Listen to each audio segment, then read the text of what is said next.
Hello, hi అందరికీ. అందరూ ఎలా ఉన్నారు? నేనైతే చాలా బాగున్నాను. సో ఈరోజు మన ఛానల్లో సమ్మర్ సీజన్ వచ్చేస్తుంది కదా, ఎండలు అయితే చాలా మండిపోతున్నాయి. సో వాటర్ కంటెంట్ ఎక్కువ తీసుకోవాలి మనం. సో ఇంట్లోని మసాలా మజ్జిగ ఎలా చేయాలో చూద్దాం. కూల్గా సమ్మర్ సీజన్లో చాలా బాగుంటుంది. ఇంట్లో ఉండే ఇంగ్రీడియంట్స్తోని మనం తయారు చేసుకోవచ్చు. సో వాటర్ కంటెంట్ ఎక్కువ తీసుకోండి. ఐదర్ మజ్జిగ అన్నా, ఫ్రూట్ జ్యూసెస్ అన్నా ఇలా ఎక్కువ తీసుకోండి. సో ఇంట్లో ఉండే వాటితో ఈజీగా మసాలా మజ్జిగ ఎలా చేయాలో చూద్దాం.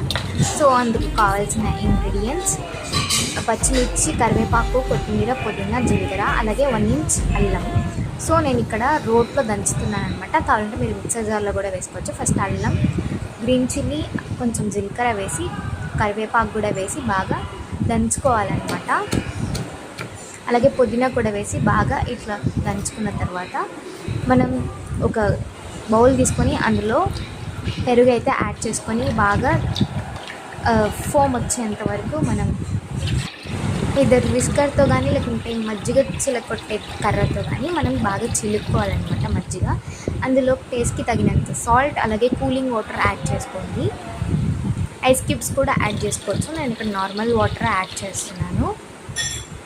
సో వాటర్ అనేది మీ క్వాంటిటీ బట్టి యాడ్ చేసుకొని అందులో మనం ముందుగా పేస్ట్ చేసి పెట్టుకున్న ఈ మిక్చర్ని అయితే మనం యాడ్ చేసుకొని బాగా మిక్స్ చేసుకోవాలన్నమాట. మిక్స్ చేసుకొని మళ్ళీ ఇంకోసారి చిలగట్టుకొని గ్లాస్లో పోసుకుంటే మనకి టేస్టీ మసాలా మజ్జిగ అయితే రెడీ. ట్రై చేసి ఎలా వచ్చిందో చెప్పండి.